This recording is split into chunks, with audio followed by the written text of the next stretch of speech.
एक पिता की इमोशनल कहानी।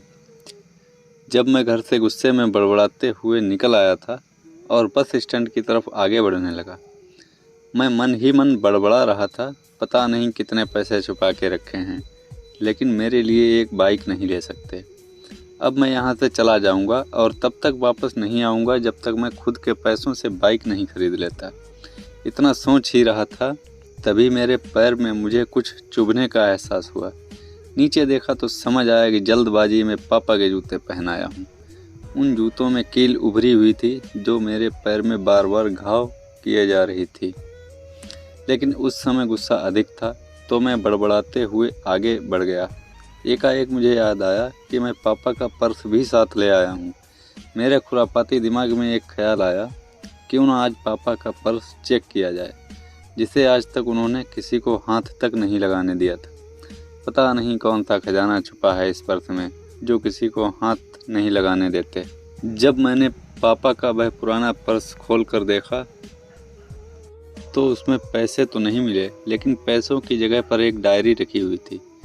तब मैंने सोचा, ओह, तो यहाँ खजाना छुपा रखा है। मैं समझ रहा था कि यहाँ पापा ने लिखा होगा कि किससे कितने पैसे लेने हैं और किसको कितने पैसे दिए हैं। लेकिन मैं गलत था। जब मैंने उस छोटी सी डायरी का पहला पेज खोल कर देखा तो वहाँ पर जो लिखा था वह थोड़ा सीरियस कर देने वाला था। डायरी में जो लिखा था उसे पढ़ने के बाद मेरे चेहरे पर जो एक्सप्रेशन थे वह गायब हो चुके थे, क्योंकि डायरी में वैसा कुछ नहीं था जैसा मैं सोच रहा था। वहाँ पर उन पैसों का हिसाब लिखा हुआ था जो अलग अलग कामों के लिए अलग अलग लोगों से उधार लिए गए थे। उस लिस्ट में कंप्यूटर के नाम पर भी पैसे लिए गए थे। कुछ यूँ लिखा था, 50,000 बेटे के कंप्यूटर के लिए। यह वही कंप्यूटर था जिसे मैं आज तक यूज कर रहा हूँ, लेकिन मुझे यह पता नहीं था कि उस कंप्यूटर को खरीदने के लिए पैसे कहाँ से आए थे। लेकिन मुझे आज पता चल रहा था। मुझे आज भी याद है जब मैंने पहली बार कैमरे के लिए जिद की थी, जो मेरे पापा ने मुझे 2 हफ्ते बाद मेरे बर्थडे पर ला कर दिया था, जिसे देखकर मैं बहुत खुश था। और मुझे खुश देखकर मुझसे कहीं ज़्यादा अगर कोई खुश था तो वह थे मेरे पापा। अब मेरे चेहरे का गुस्सा एकदम गायब हो चुका था। जब मैंने आगे का पन्ना पलटा तो वहाँ पर कुछ विशेष इच्छाएं लिखी हुई थी। पहली जो विश थी उसमें जो लिखा हुआ था, अच्छे जूते पहनना।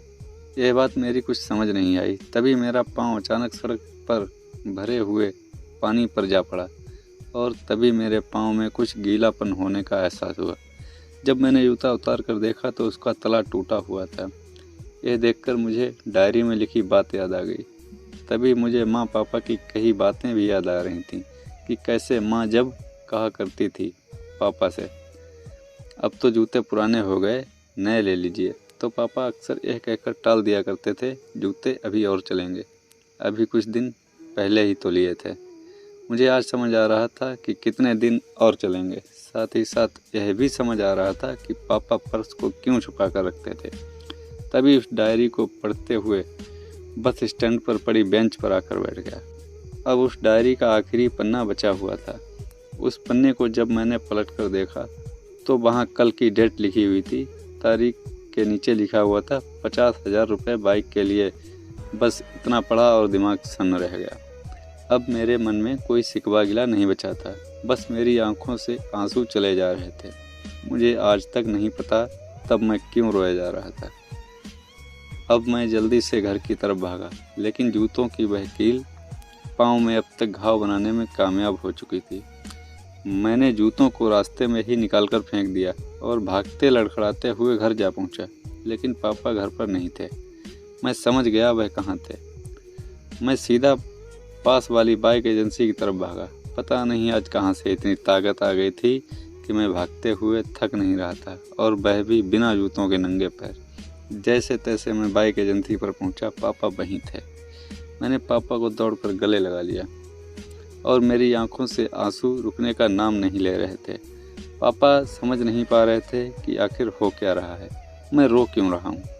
मैंने पापा से कहा, पापा मुझे मोटरसाइकिल नहीं चाहिए, आप अपने लिए जूते ले लीजिए। अब आज से मैं जो भी करूँगा अपनी मेहनत और अपने बलबूते पर पढ़कर ही करूँगा। दोस्तों बस इतनी सी थी ये कहानी।